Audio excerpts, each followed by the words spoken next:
What's up, everyone, and welcome to episode 264 of the Aussie Gamers Experience podcast. In the show this week, some old faves have gotten a run. More Division talk as always, Facebook splinters, G2A meets in the middle, The Sims just got a little bit creepier, cuteness overload, Gear 5 goes clean, and much, much more. Editing Lucas, play that track, brother. 3, 2, 1. 0. We recommend wearing headphones. This is the Aussie Gamers Experience. News, reviews, and outlandish fun. Experience it all.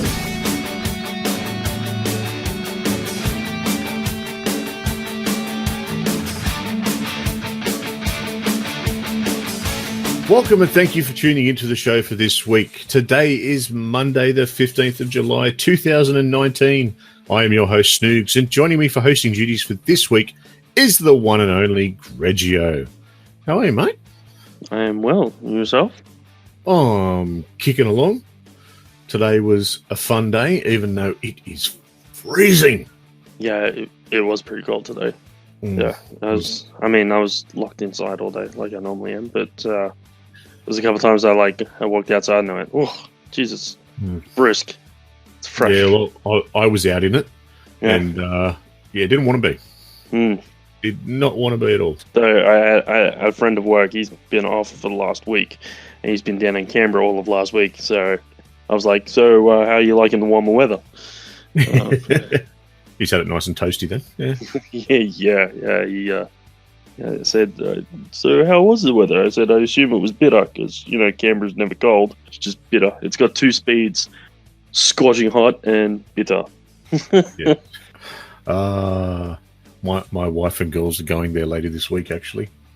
And I'll be waving to them from the top of the driveway and say, have fun. Yeah, that's right. I mean, they're females. They're immune to the cold. If we go, we end up with bow ties. No, it's the other way around here. I'm the one that I love it absolutely cold and bitter. But You're saying you don't get a bow tie? No, I don't get a bow tie. Really? No. Fair enough. Yeah, the extra lumps don't always. When it's windy, that's when I get the bow tie. Yeah, right. When it's that lazy wind, it just cuts through you instead of goes around. Yeah. But Canberra's like that all the time, mate. It's all right. It's not that bad. Not as bad as Sydney was terrible today.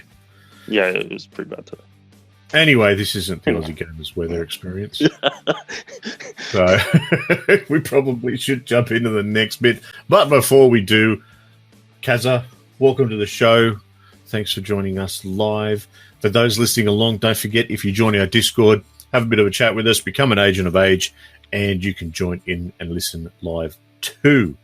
So, mate, let's jump across to This Week in Gaming. All right, This Week in Gaming, we're going all the way back to 2003, and a game that I probably should have played. I have the opportunity to play it now because it is backwards compatible, even though I don't really want to. And it is, of course, Star Wars Knights of the Old Republic. Serious? You don't want to go play that? No, I don't think I can. It's a solid game. Yeah, I know it was a Game Pass game. I think middle of last year, and yeah, I hadn't played it. I hadn't played it when it first came out, but I went back and played it, and it's still legitimately good. Is it? I mean, it's an old game. You have to accept its quirks, but you find out actually how good that game is. I'm just trying to remember who made it. It was published by LucasArts and developed by BioWare. Well, there you go. Yeah, so it does have the credentials. I'm just more about how it's aged. I'm a bit of a snob when it comes to playing older games. Like I said, you've got to accept the fact that how old is it now? 2003, so it's like 15, 16-year-old game. Yeah. It's going to look 15 or 16 years old, but look, I think it's still the game itself is a solid game. All right, well, I might just have to give it a go. You've recommended it. It's hell, it could take up a little bit more space on my Xbox, nothing like else. I think the story's good too. The story's pretty good. Well, the story's the bit that actually intrigued me because it's set 4,000 years before the Skywalker saga. Yeah. So I thought that was pretty cool. Yeah, so there's this. Look, you just play it because I think the story. It's worthwhile playing for the story. Personally. Just do it. Do it. Well, I'll crack on. I'll download it and go and have a look. All right, mate. Well, let's jump into some game talk, shall we? Let's do it. All right. Games currently playing. I'm going to start it off with something different. No, I'm not. The Division 2. The Division 2 has an update coming early next week. It's on the 23rd. Title update 1. Well, episode 1, I should say. It's about. I think it's actually lines in with title update 5. So episode 1, you get the DC Outskirts Expedition. So that includes 2 main missions, which is the Manning National Zoo and Camp White Oak. Another thing called Expedition, which is a new PvE experience. Operation Dark Hours, the raid gets what's called a discovery difficulty. I haven't really looked much into the raid side of it. If you're a Year 1 pass operator holder, you can get 2 classified assignments, which are like little PvE missions that you can do on the side. There's not a lot to them, I'll be honest. They're awesome, but they're just little pieces of extra story. Takes you about 25 minutes to go through the ones that I've done so far. And, of course, there's a whole lot of new content balancing. The skill builds are getting a really big buff, though some would say too much of a buff, if the PTS is anything to go by, where a basic skill build is back to one-hit kills with explosives. So there's a few things like that. Your sidearms are getting a flashlight attachment because too many people are scared of the dark, apparently. And 2 new exotics, new weapons, and new versions of crafting. So that's all coming on 23rd of July for Year 1 pass holders and 30th of July for everyone else. And I can't wait. Cool. War Division. Yes. I need some new bits and pieces to do. Like it's so much fun playing with Lucas as well. And be taking him through the story and jumping back in, and just that's been awesome. And the community is really good. I jumped in it last night and was running around with someone, and he went AFK, and I kept going through, and I just like, come on, mate, we got to, I need you, need your help. You're still there, blah blah blah. Come back. It's like, I'm not going to boot you, but if you've got more than one person, like for the more people that you get, the enemies scale. So if you've got one person, you can, like I was on challenging difficulty on this mission, and challenging as one person is relatively easy. Doing one person, but there's the amount of enemies for 2 is actually quite difficult. So I was trying to push forward, and all it ended up being was his young fella had gotten up. So it took took a minute or so to put him back to bed and settle him down, and then jump back on. He's like, "Oh, sorry, mate." It's like, "No, I knew exactly what that was about." Again, just chatting across voice chat. He goes, "Oh, you play this a bit, don't you?" I'm like, "Yeah, mate, I've had my fair share." "Yeah, I see you in the DZ all the time. My mates and I have learned not to take you on when you're in a group." I'm like, "Oh, okay." Apparently, when I was running around with a few of the other guys from my clan, these blokes tried to gank us, and we slaughtered them. So he's gone, "Yeah, you kind of melted 3 of us." I'm like, oh, okay. Yeah, well, I've occasionally go in there and have a bit of fun. So that was polite. I would just gone, "Yeah, sorry, I don't remember the week." No, I don't, because I generally I don't go rogue. But, well, let's say generally I don't go rogue. I was going to say, let's not use generalizations here, because then you'd be a liar. Yeah, fair enough. I generally don't go rogue. I don't go out of my way to do it, but occasionally it has been known. But I'm generally more someone that will fight rogues. So yeah, it's always a bit of fun. Yeah, and I'm just loving the community, mate. It's like any of these games. The community is what makes it, and so it's always good to keep an eye out. And out of that, I got a new follower on Twitch, a new follower on Twitter, and he sent me a friend request on PlayStation, just because someone else to run around with, which I thought was really cool. I just looked up what discovery mode is, or the difficulty. Discovery difficulty in the new raid. So it's actually an easier difficulty setting than normal, and it's designed to help to be used as like a training setting to learn the raid, and it also comes with a few new matchmaking options, so you can obviously pick up. Yeah, you can actually matchmake as opposed to obviously you can't do that in the other modes. The loot table will be different, obviously, but yeah. So it's just another way to do the raid. Obviously, to help. Obviously, it's difficult. So obviously they've listened and they've worked out a way to create a scenario where people can get better at it, I guess. So. Well, my clan's got it down to, I think their last run was 46 minutes something. So people are getting better at it.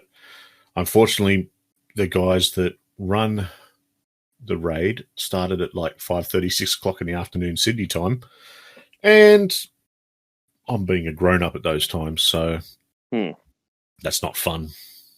But I'll get there.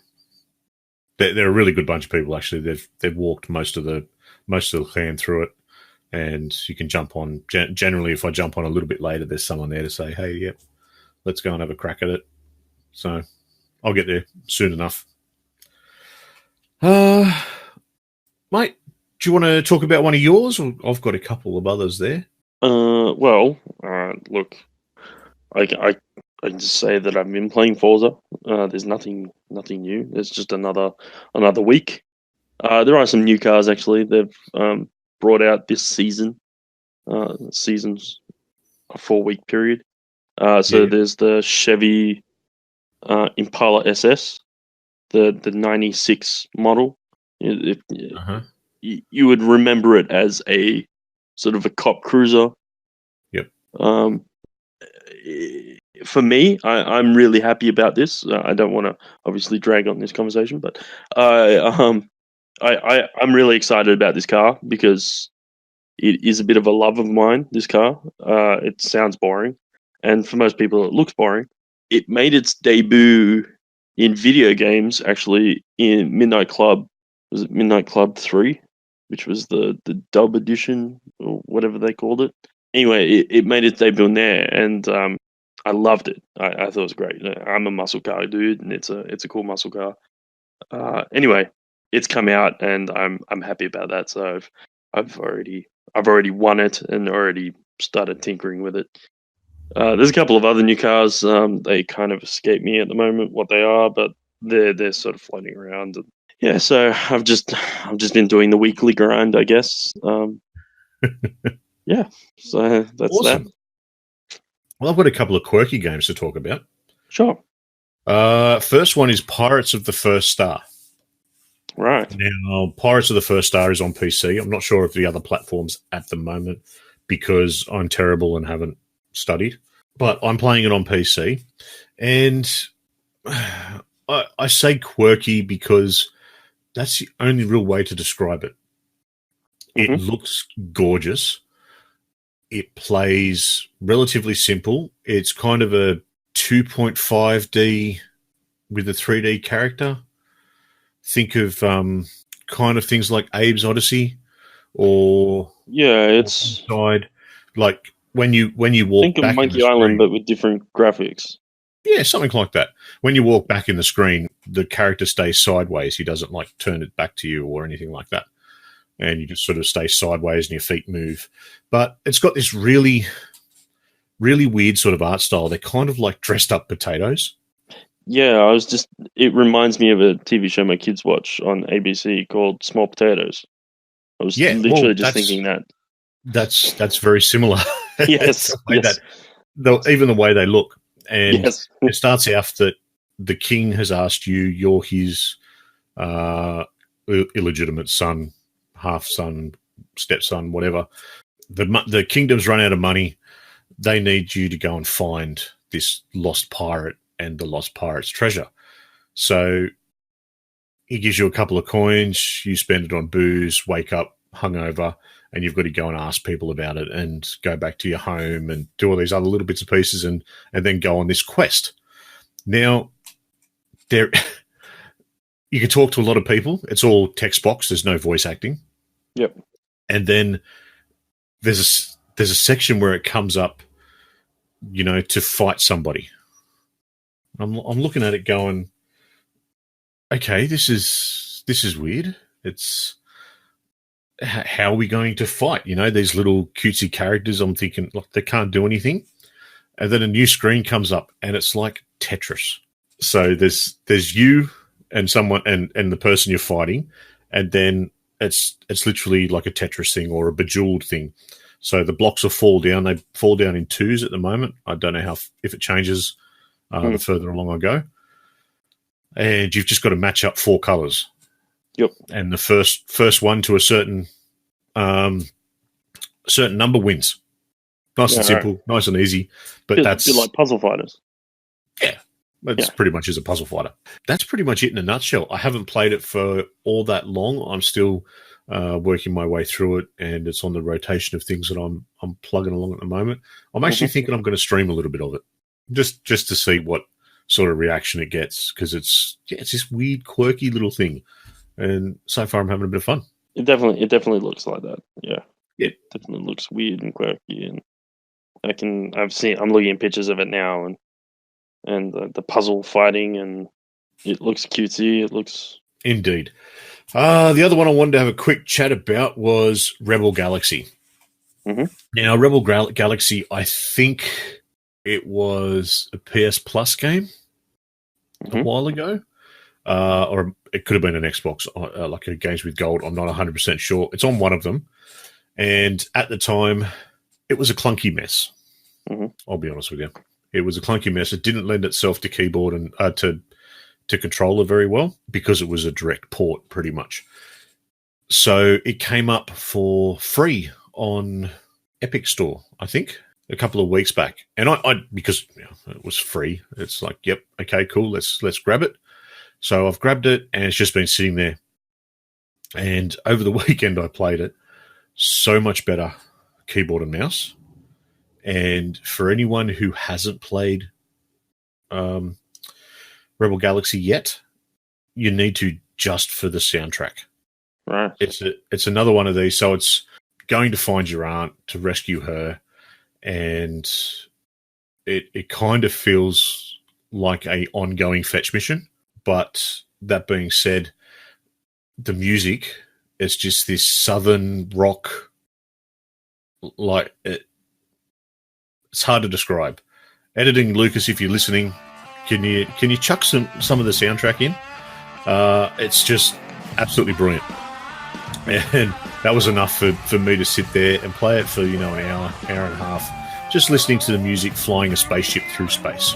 And I think I was going to collect, I went and helped someone out from the space station, because the cruiser that was bringing alcohol couldn't get close enough to it, so I had to go out and meet them and then bring it back.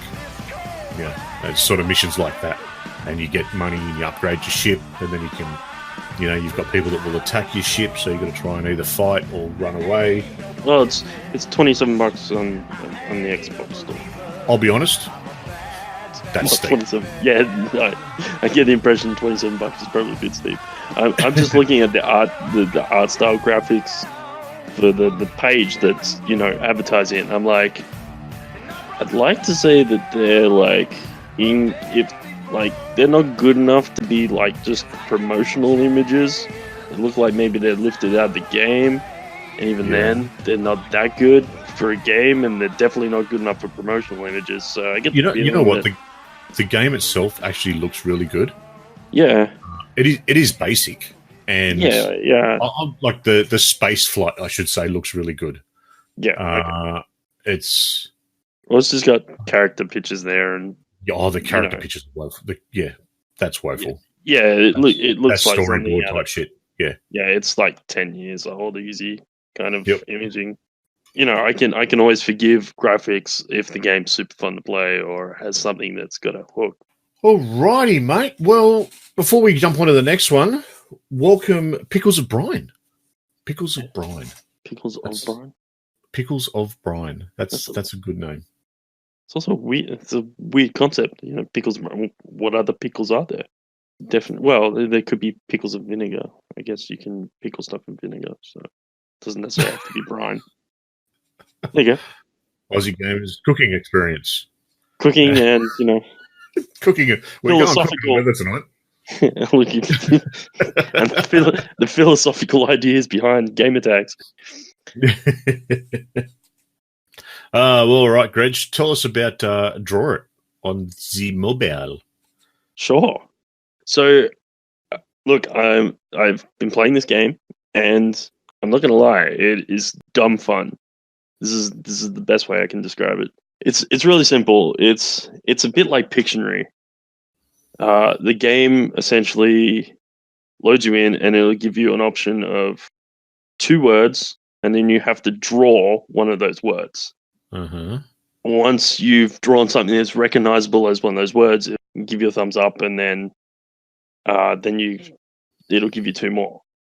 And you'll keep doing this until time runs out. You've got to try as many as you can before the timer runs out. As Kaz has just pointed out, so the thing that's judging your drawing is actually an AI. So sometimes it's actually quite amusing what passes for a drawing of the image. So it can be seen as buggy, or it can be just seen as you have to appeal to your judge, which is an AI.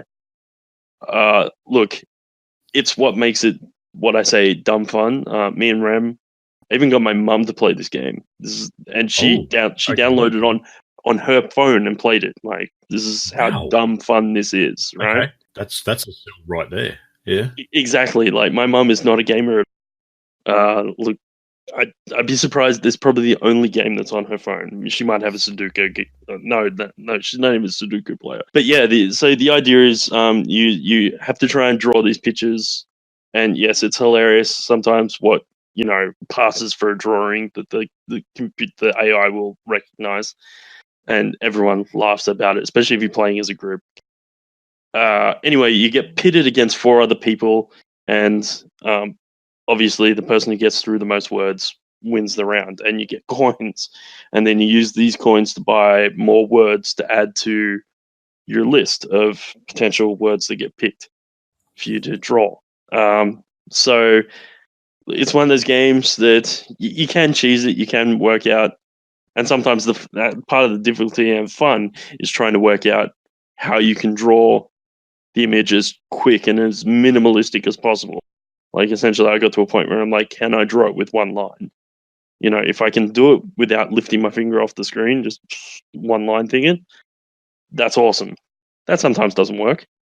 Like today, I was playing it again today, and I had to draw a pear, and I was a little bit out of practice, and I was rushing, and I drew a very rough pear shape, and it's like onion, because it tells you what it thinks it is, and it will keep telling you what it thinks it is until you get it right, kind of thing. So I drew it, and it's like onion, and you're like, no.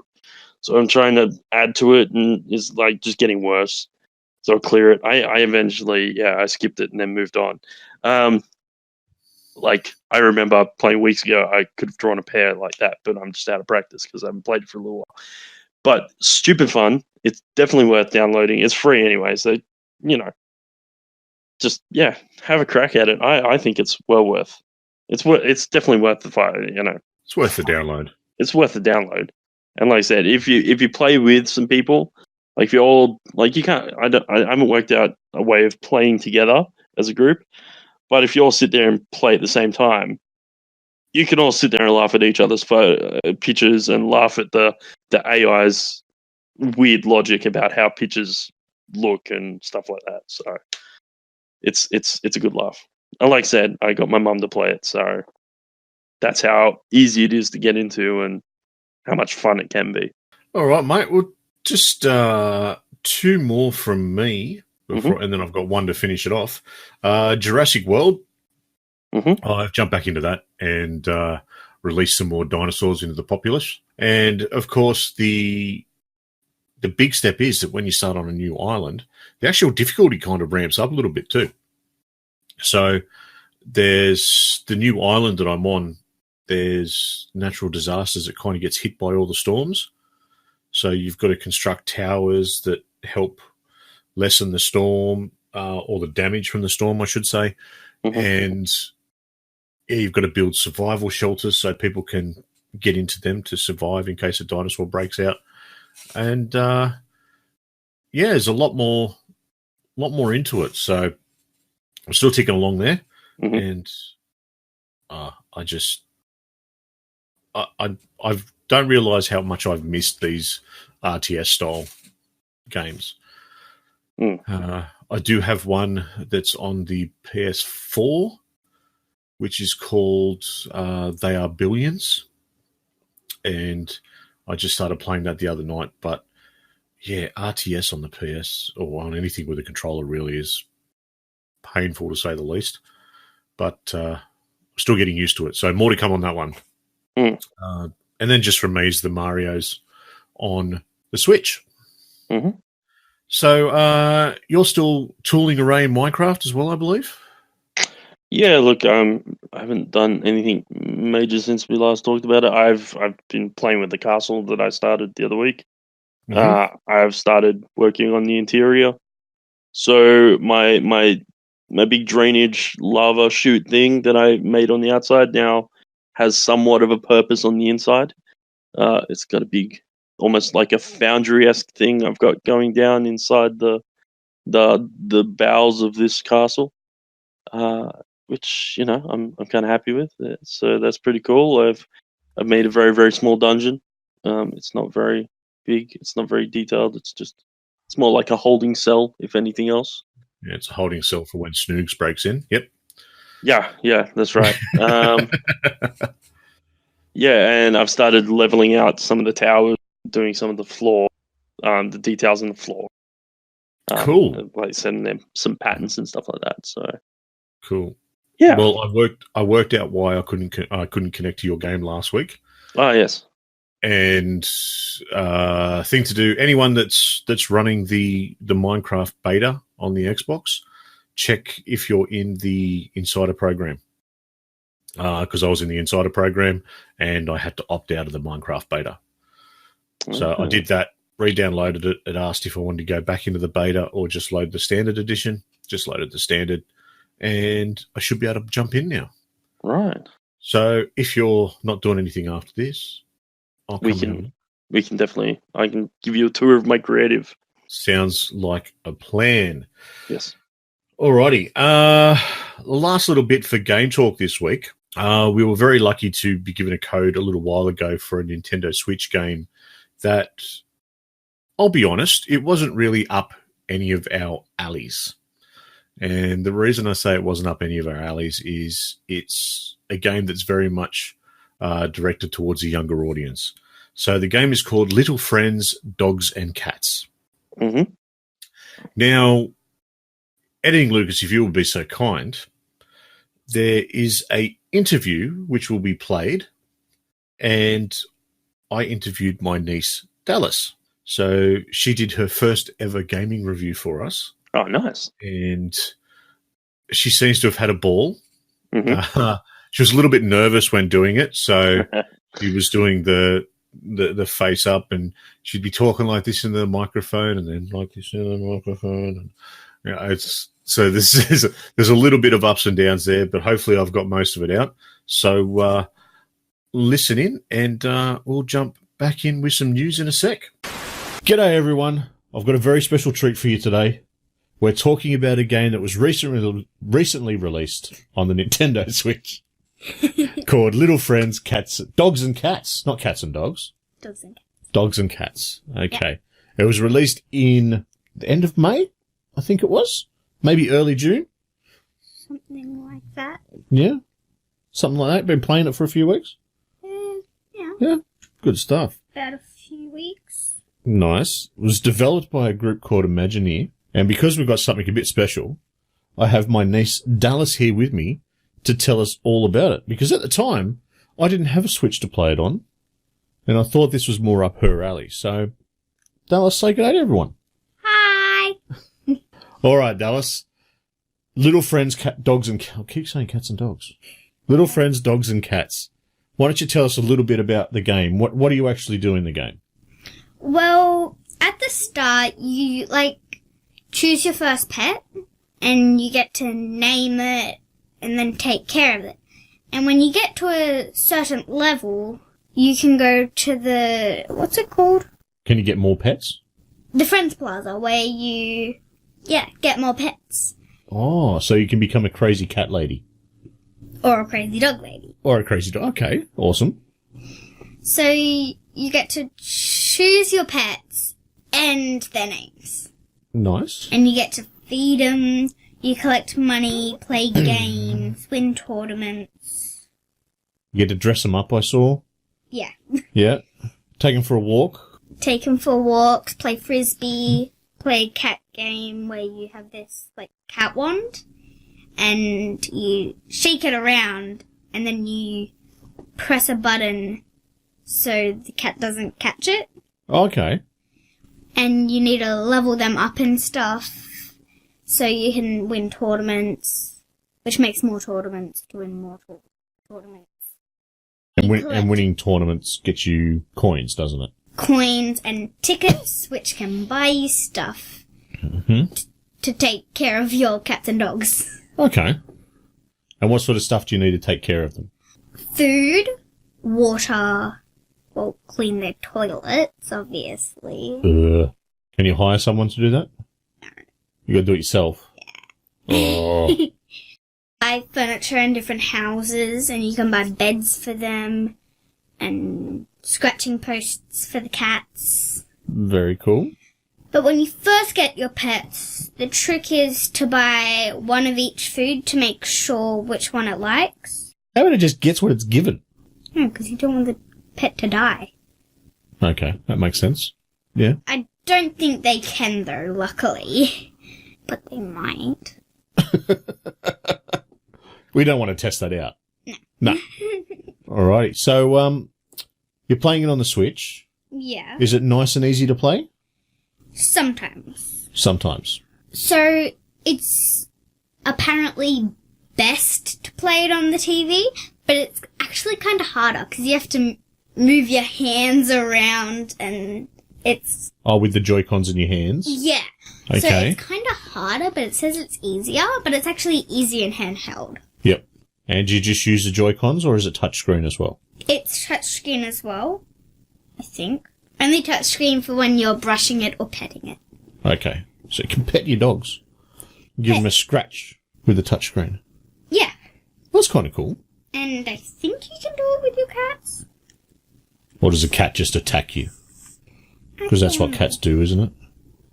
Oh, Sometimes. maybe. When I once had a pet cat, it was like, pet me. And I go to pet me, and it's like, no, don't! Don't! I changed my mind. Go away. That's pretty much cats, yeah. Yeah. Yeah. You Alright. can pet cats, and you can brush them. Yeah. Very good. All right. Well, how about you tell us about some of the things that you enjoyed a lot? I like how you can change your house Yeah. and change your animals, and they drink together. It's really cute. I just like it because it's cute because there's animals. Alrighty then. Is there any parts that you didn't really like? Anything that was a little bit maybe hard to understand or hard to use? Well, when you first start, I get kind of annoyed playing flying discs Yeah. because they always touch it with their nose and it drops. So you've got to teach it how to catch it. Yeah, before you actually go into a tournament. So it wins, I guess. Okay. Is there anything else anything you'd like to see changed or made a bit easier? Maybe not spending money to put your pets in a pet hotel. Okay. So it's easier to change them. Yeah, and yep. get new pets and stuff. Because a pet hotel costs a lot of money, doesn't it? It costs, last time I checked, it costs $10,000. Ouch. Overall, Have you had a lot of fun? Or have you had fun with it? Yes. Yes. And you still pick it up and play it a little bit every now and again? Yeah. Yeah? Sometimes. Yeah. You do have a lot to play, I suppose. Yeah. Yeah. Well, at least that's one that's in there. Yeah. Well, all I can say, I think that's probably all we need right now. So have you had a bit of fun? Yes. Yes? Yes.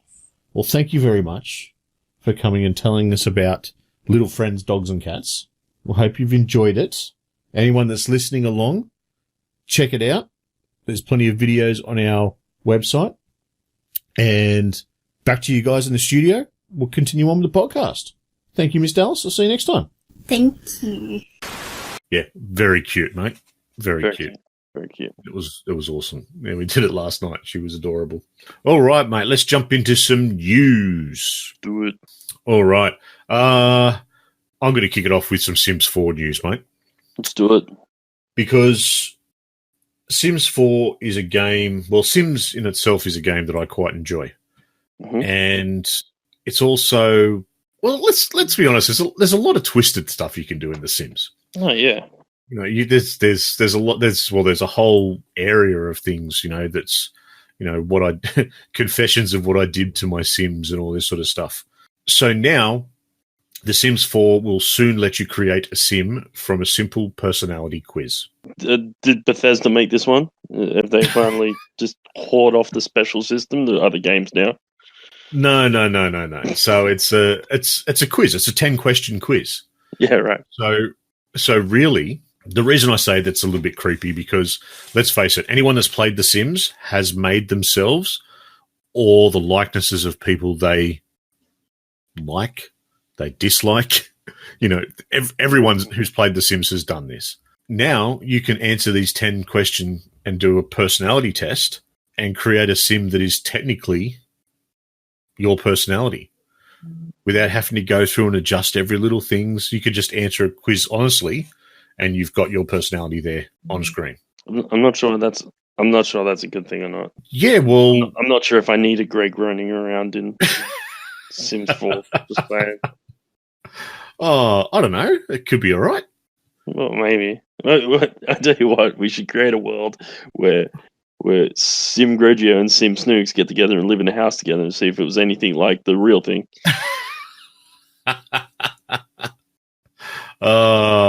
Nothing to get done. Oh. Well, to be fair. Yeah, pretty much. There was a lot of Call of Duty played. There might have been, yes. Swearing at each other from opposite ends of the house. Yeah. Yep. So that's coming soon. I've not seen any details on exactly where to get it, but it's on its way. Nice. All right, mate. Facebook and Splinter Cell. Yeah, I'm just letting that go there. This Facebook and Splinter Cell bit, just so that Lucas's ears pick up a bit. Yeah. So we might have figured out why there wasn't a Splinter Cell game announced at E3, but there was at least a little bit of buzz on the Twitterverse that maybe a Splinter Cell game might be in the works. So apparently, Mr. Mark Zuckerberg is personally involved in trying to get some more grunt behind the Oculus VR system. And one of the ways he's doing that is he's looking at essentially acquiring devs and IPs to the company and getting them to make exclusives for the Oculus VR. And two of the IPs that apparently he's already signed up, or at least in the process of signing up, is Splinter Cell and Assassin's Creed. So in the near future, maybe medium-term future, there's a chance that if you have an Oculus, you'll be able to play Sam Fisher or whatever incarnation of, an assassin, Ezio, Altair, Connor, whatever. So, yeah, look, the deal's in the works with Ubi. I think we'll hear more about it in the coming weeks as it gets bedded down, but it sounds like by the sounds of it, it's a done deal. they're just pounding out the finer points. So that's we'll find out more about that over the next little while. Alrighty, editing Lucas here, piping up for the first time in this episode, and I feel like as the resident Splinter Cell fan of the Aussie Gamers Experience team, I feel like I have the right to step up here and say this is the worst news that I could have possibly been expecting. This is not good. I don't like the idea of this being a specific thing to Oculus Rift. I don't like the idea of Splinter Cell being reduced to only a VR game. I want a real Splinter Cell game, and I don't want something that is just an experience. Bring back Sam Fisher in a fully fledged Splinter Cell game, or I'm going to have the shits. So I'm pretty sure I'm going to have the shits. I'm not happy. That's my 2 cents worth. Back to you guys. Thank you. Goodbye. Awesome. Mate, have you ever used G2A? G2A. Yes. Can't say I have. Can't say you have. I believe Kaz in the chat has. Mm-hmm. And not sure about Pickles, but we'll see what comes up. So G2A is a key buying site. So we can buy, keys for... I know you can get stuff for Steam on there, because I have. And I bought like a little thing that part of it, like the dollar, it was like $3 or something, was going to charity. And well, there you go. Kaz has just put it in marketplace for buying stuff off other people. So what I understand is that, say you go on a sale and you get multiple keys, people then sell these keys to G2A, and G2A sells them on, something along those sorts of lines. Mm-hmm. Anyway, there's been a lot of bad blood about it recently. So that bad blood sort of boiled over where certain developers actually told people to pirate their games instead of buying them from G2A, because G2A is this third-party thing, because technically the game's already been bought, say, off Humble Bundle or off Steam directly, and it's a reseller, really. Yep. So the devs don't see a coin. They don't see anything from it.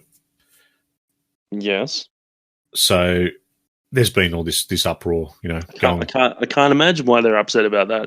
I mean, actually, essentially, the reason they went to a total digital system is so that they wouldn't have this problem in, people selling their secondhand games. All of a sudden, someone came. Well, they can't. They're No. technically not selling a secondhand game. Yeah, right. Because the game hasn't been played. Right. So once you claim the code, the key, that's it. You can't resell it. It's people that have extra key for whatever reason, whether they've got it in a pack or they've bought it, the key's sitting there, and they sort of go, no, don't worry about it. Then it goes through this process with G2A. So there's been questions about fraud, people that will buy keys off G2A and them not work, so they then go back to the developer, and the developer has to pony up another key. There's all these sorts of issues and whatnot going on in the background. G2A has come out and they've proposed a key blocking tool as a solution of fraud, but only if 100 developers have registered up for it in a month. They really want that system to go through. Yeah. We'll let it through as long as they give us $1 million. Yeah, exactly. So there's lots of things you can do. If the easiest one, Kaz uses PayPal, as did I. So if it doesn't work, you reclaim it through PayPal. And there's also those sorts of things on it. But there's been some stupid business practices from G2A in the past probably month, and this just kind of highlights where they're at. They're like, we'll set this tool up for you. This tool allows registered devs to list keys that they don't want sold on G2A, but you've got to register it and you've got to do all the work for it. So there's, a lot of people umming and ahhing and complaining about that. But watch this space, because I really think this is going to blow up. Now, this bit of news, well, I'm going to come straight out and say it. It pisses me off. And it doesn't piss me off for the reason of the news. It pisses me off for the reaction to the news. Of course. Okay? Because it's just stupid. Okay, this company's gone and done something that I think is clever, and that has a personal bearing to one of the developers that are working on the game. So Gears of War 5 will not feature any depictions of smoking. Oh yes, I did. So, I did see that. So none of their characters will smoke, and therefore, glamorizing an addictive and deadly habit. Mm-hmm. And people are bitching and whinging about this because in previous, imagery, certain characters have been shown with a cigar or a cigarette or whatever in older versions of the game, but in this new game, they're not going to be shown smoking at all, which I personally think is a good thing. I'm a little against smoking. I don't. If you want to do it, go for it. I personally love a cigar and a good scotch once or twice a year. I've got my certain days where they come out, and even then I haven't done it for a couple, which is poor. But that's each to their own. And this is where I go, you know what? Each to their own. Mm-hmm. Do what you like. So Rod Ferguson, who's the head developer of the Coalition, said he's been against depictions of smoking in Gears from the very beginning. So as long as he's in control of the Gears series, there will be no one smoking. And I'd like to point out this one little bit. This is a tweet directly from Rod Ferguson. My dad smoked. He died of a heart attack at age 38. I was 4. Yeah. And this man's in charge. This is his creative dream. Mate, you do what you think is right. You do what you do. And if people don't like it, stiff. Yeah. For something as simple as, there's all these people claiming about it being censored and all this sort of jazz. It's not being censored. It was never there. If they went and took it out after the fact, then that would be censorship. But this was never a part of the game in its creative process. Yep. So good on him. Yep. If someone wants to complain, it's a mature rated game, there's blood and guts, this isn't moral police. He's not trying to push anything on anyone. Mm-hmm. He doesn't like smoking. He doesn't want it to be glamorized. He doesn't want his kids getting to an age where they can play these games and seeing it as being a glamorization of something that's not good for you. Then good on him. Yeah. Hats off. So that's it. That's it for news from me. Let's hear about your little chat piece. I was looking on the internet today, looking for news and whatnot for tonight's show. Yep. And I was thinking about, some of the things we talked about in the past, like, games that, movies that we'd like to see as games, or games we'd like to see as movies, or whatever. And then I thought, I wonder what games have been made out of TV shows. So I looked it up. All right. Okay. Yeah. And I came up, there's a list that I found. And I'm going to read you the list. And I want to see how many you've played. Because I've played some of them. And, there's a good bunch here. There's some surprising ones. There's some not so surprising ones. There's some that would be bloody terrible, and some that would be probably passable. Okay. So let's see what we got. So there's The Walking Dead. Mm-hmm. I have. All right. The Telltale series, yeah. Yep. Desperate Housewives. It was made in 2006. I'm assuming you didn't play that one. No, I missed that one. The Shield? No, you know what? That actually rings a bell. Yeah, so I think I remember the cover. Well, it essentially just looked like one of the covers of the DVDs. One of the DVDs, yeah. Michael Chiklis on the front cover. Mm-hmm. Anyway, I love the TV show. I don't remember. I didn't ever play the game, and I'm kind of sad. I might have to find it's on PlayStation 2, so I'd have to go digging up some old games. Might be able to find it on eBay for like $2. 24, the game. Did you ever play 24? No? No, I do remember the game, but I never played Yes, it. I remember the game. I didn't play it either. Yep. The Dallas Quest, based on Dallas, the TV show. Original What? Dallas, not the remake. Yeah. What? Yes. Oh, no. Yes. It's amazing. Oh, jeez. All right. Iron Chef America. I'm not even sure how you make that into it. And you've taken the worst of the Iron Chefs and made it into a game. That's just what's that? Yeah, I don't know. I've gone blank. No, I didn't know that was one. Sopranos, Road to Respect. See, another show that I loved, but didn't realize it had a game. No, yeah, okay. There's Adventure Time, Yes. which we've talked about in the last little while. Mm-hmm. There's a. You should tell your wife about this one. There's a Grey's Anatomy game. It's on the Wii. Is it? Yeah, there was, the smart ass in me. Yeah. I actually, it come up on one of those Facebook buy, swap, and sell pages, Right.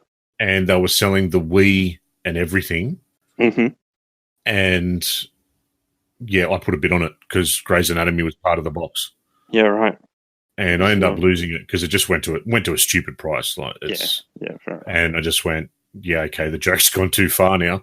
But that was the sole reason, because I'm like, oh, cool, I'm going to make my wife a gamer by playing the Mope game.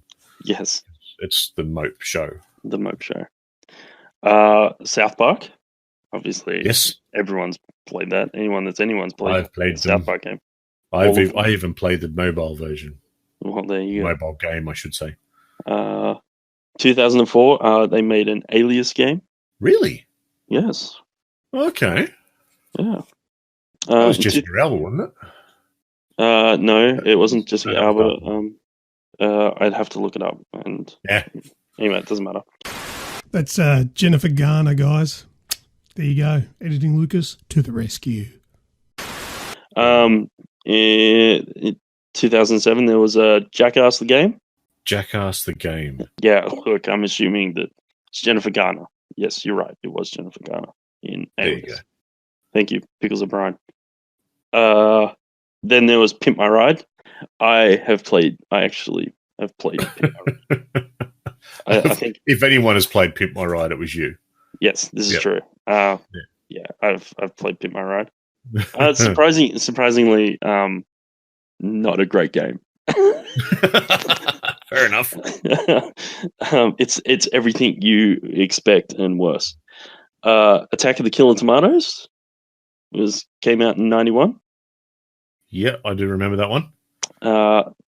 Here's one that I would have been right up your alley, but I'm not sure you played it. Farscape. No. That was released in 2002.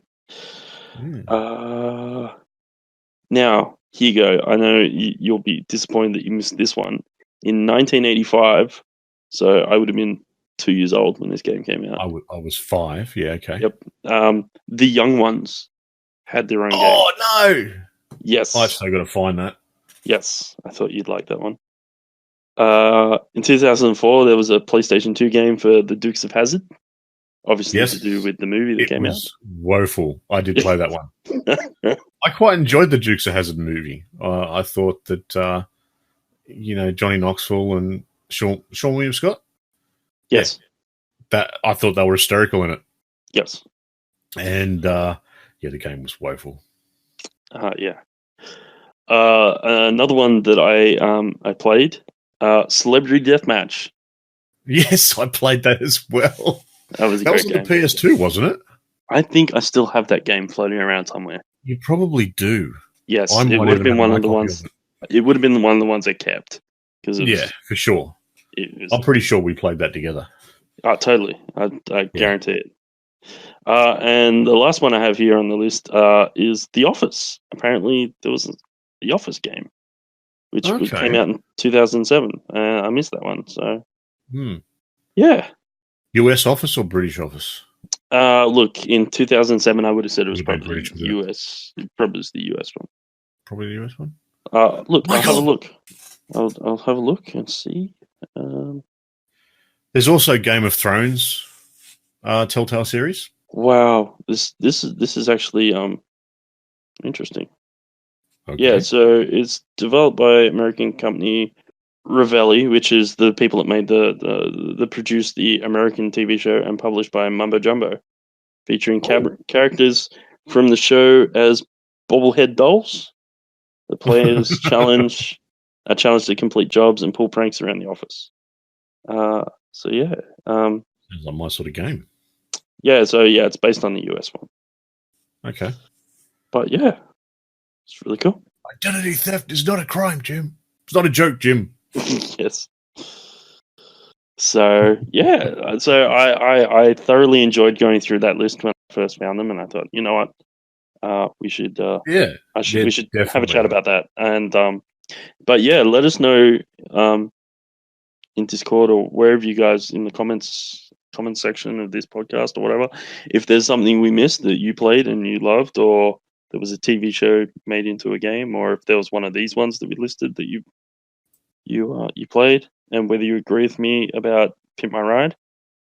To be fair, it was everything the show was. In the end, you can make cars that were just as ridiculous as and useful. The game was about as useful as the cars that show built. And if someone has played the Young Ones game, maybe tell us about Radicus or I'm Markins. going to jump on Steam once we're finished and have a look for it. Yeah. Before I fire up Minecraft, see if it's on there. Alrighty, mate. Let's jump into some last words. Well, first shout out's a quick one. Mm-hmm. Get over to the Aussie Gamers Experience Twitter account, which is at Aussie Gamers 12. That's the one Lucas predominantly tweets to. Mm-hmm. And go and like his recent tweet about Leo Bones. Now, Leo, way back in 2016, he did a reaction video or a preview for that game with Aloy. I have gone completely blank. Mm-hmm. Anyway, get over there, like the tweet, retweet it, do all your bits and pieces so that we can see the full video, because it is hysterical and it needs to be released. You get to see Leo Bones in all his glory. And I have a feeling that Leo's cooking up something in the background as well, because he's been sending me these weird texts. I'm not sure. I'm a little concerned, to be honest with you. I know the game you're talking about too. I can't remember what it's called. Horizon Zero Dawn. Yes, that's the one. That was what I was thinking. I just wasn't sure that was right. Yep. Yeah. So the game's Horizon Zero Dawn. There's a little snippet of Leo's review on there. We want to see the whole thing, so make sure you get over there and check it out. Like I said, he's been sending me these weird texts. I'm concerned. Let's just say it. I kind of want to see where this is going, but I'm a little worried as well. But soon enough, we'll find out, I guess. He's not really one to hold back. Some other last words I've got is Torchlight is currently free on the Epic Store. And I believe the next game that come up free is Inside. So check that out. I got contacted on Twitter this last weekend. I was very lucky to get involved in some Follow for Follow Friday for a few people, and my Twitter account jumped up quite significantly, which I think was absolutely awesome. So thank you to anyone who follows me and jumped on board on the weekend. And I also got contacted by a developer. Oh. Now, the developer is part of a 3-person team. They're making a puzzle arcade game for looks to be released on mobile devices and on PC. Mm-hmm. And it's called the company is Octagon Game Studio. Mm-hmm.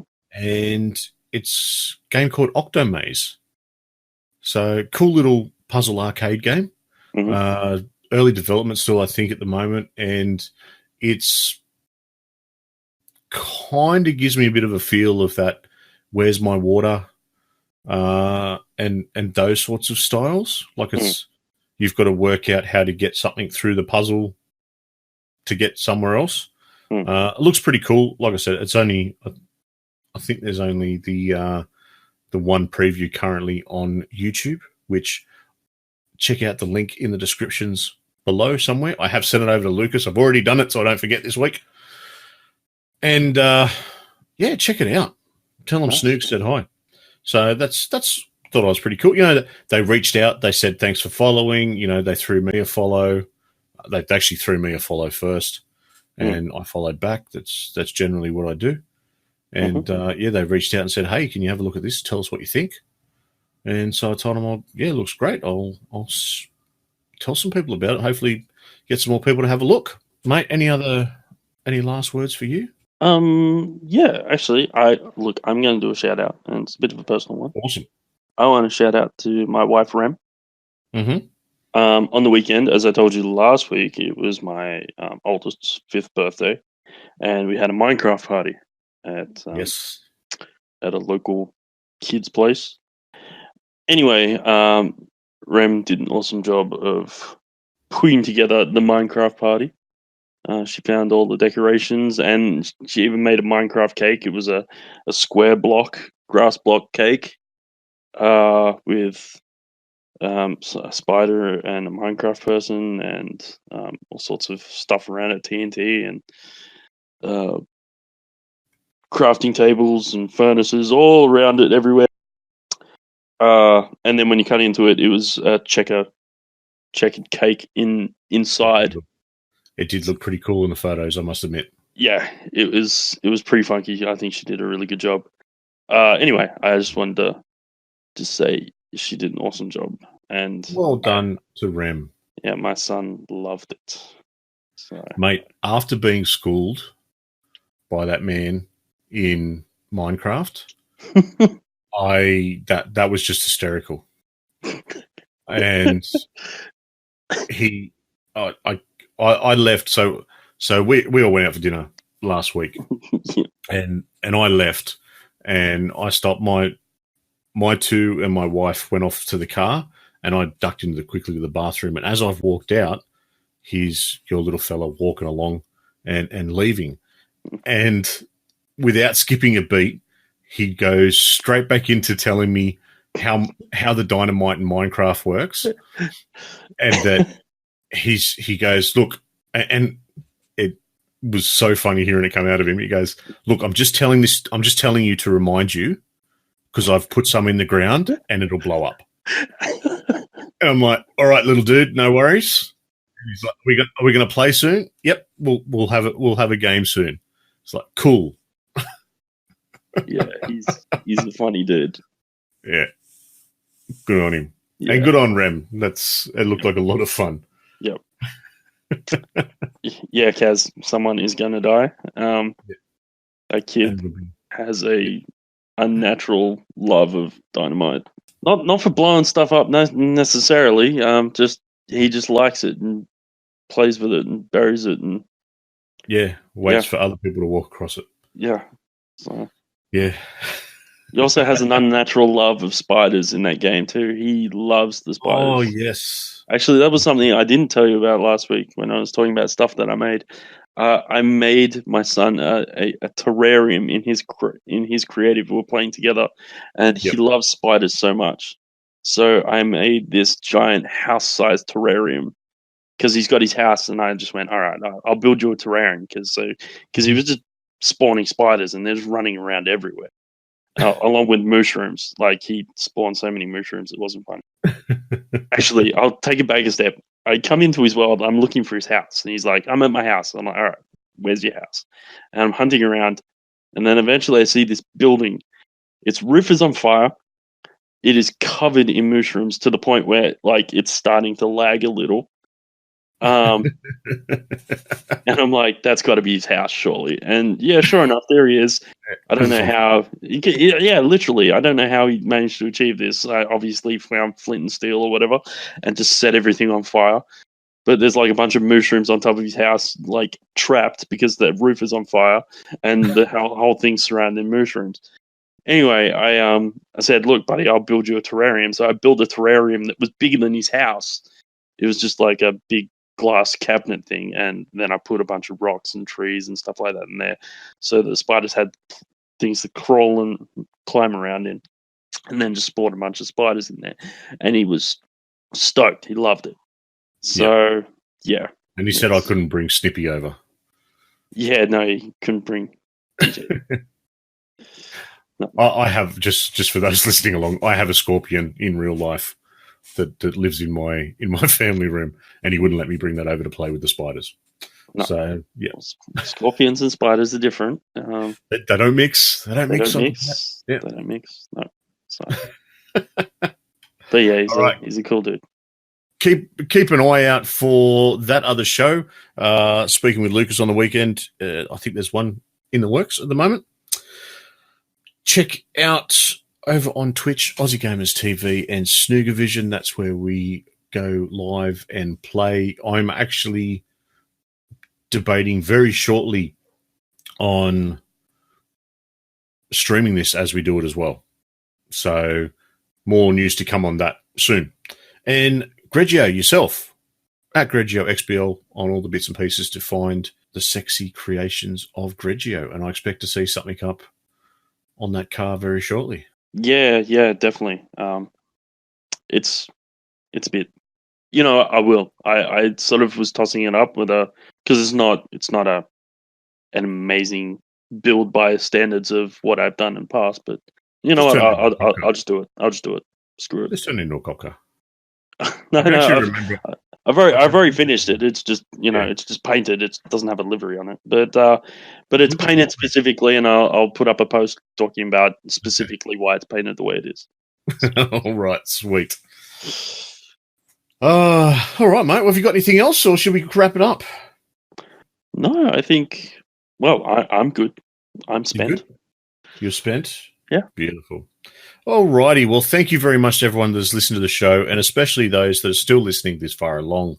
A super special thanks to our live listeners who are chatting away in the background. That is Kaza and Pickles. Pickles of Brine. Pickles did tell us what it was supposed to mean up further. It was like pickles of a town called Brine, like Robbo of Blacktown or whatever. Robbo of Australia. Yeah. Pickles of Brine. There you Pickles of Brine. Yep. That works. And apparently, Kevin told me that I did talk about the terrarium last week. I can't remember. Yeah, but that show's dead now, so it doesn't matter. Yeah, it doesn't matter. It's in the past. It's in the past. It's done. It's the same as Italian driving. The rules of Italian driving. What is behind you does not matter. Does not matter. Yes. Well, thanks for joining me, mate, this week. No worries.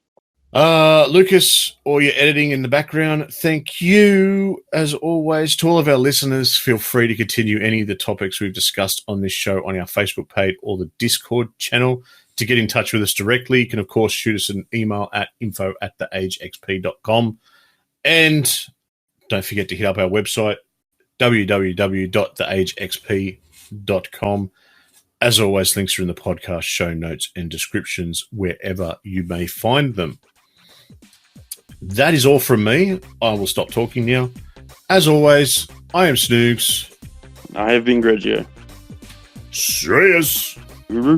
Ooh, okay, that's the end of this week's podcast. And if you found yourself shouting at your speakers in disgust or maybe even in pleasure, make your way over to our Discord server and make a comment in the appropriate channel. Failing that, you can also have your say over on our Facebook page, or you can just tweet at us. Searching for the Aussie Gamers Experience will usually lead you in the right direction, but you could just use the set of links that are in the show description. This podcast is available through Spotify, Apple Podcasts, Stitcher Radio, iHeartRadio, and plenty more.